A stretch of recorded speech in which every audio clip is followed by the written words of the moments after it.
जी नमस्कार, मैं हूं राज पाठक और आप देख रहे हैं बुलेट न्यूज टीवी। देखिए,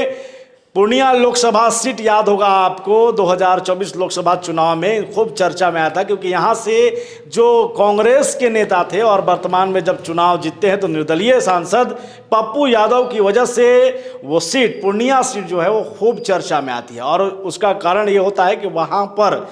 तेजस्वी यादव की पार्टी राजद से बीमा भारती, जो कि जदयू की विधायक थी और उसे छोड़ करके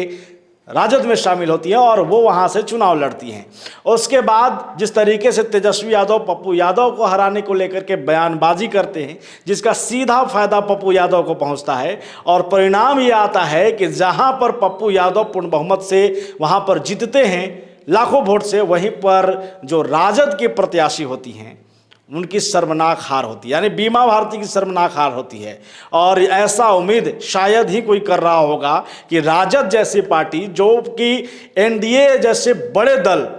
से पंगा ले रही है, लगातार चुनाव में सामने आ रही है, बिहार में सबसे बड़ी पार्टी का दावा करती है, उस पार्टी की जो प्रत्याशी होगी उसकी इस तरीके से शर्मनाक हार होगी। वही बीमा भारती अब फिर से एक बार रुपौली विधानसभा के लिए चुनावी मैदान में है, क्योंकि वहाँ पर उपचुनाव होने हैं और ऐसे में राजद ने उन्हें अपना उम्मीदवार बनाया है। लेकिन उन्हें भी पता है, बीमा भारती को पता है कि अब पूर्णिया में अगर हमें जीतना है तो फिर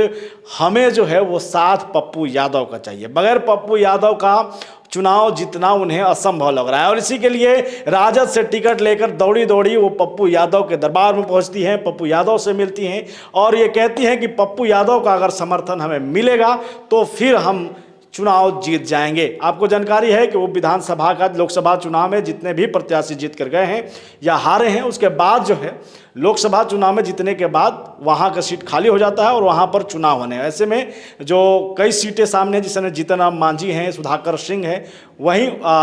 रुपौली विधानसभा से बीमा भारती थी और बीमा भारती फिर से एक बार चुनावी मैदान में है। देखना होगा कि पप्पू यादव का उनको समर्थन मिलेगा या नहीं, या चुनावी मैदान में फिर से एक बार हार होगी। क्या होता है परिणाम ये तो समय बताएगा, लेकिन ये साफ है कि पप्पू यादव के दरबार में राजद की एक प्रत्याशी पहुंच गई है। बने रहिए हमारे साथ, देखते रहिए बुलेट न्यूज टीवी।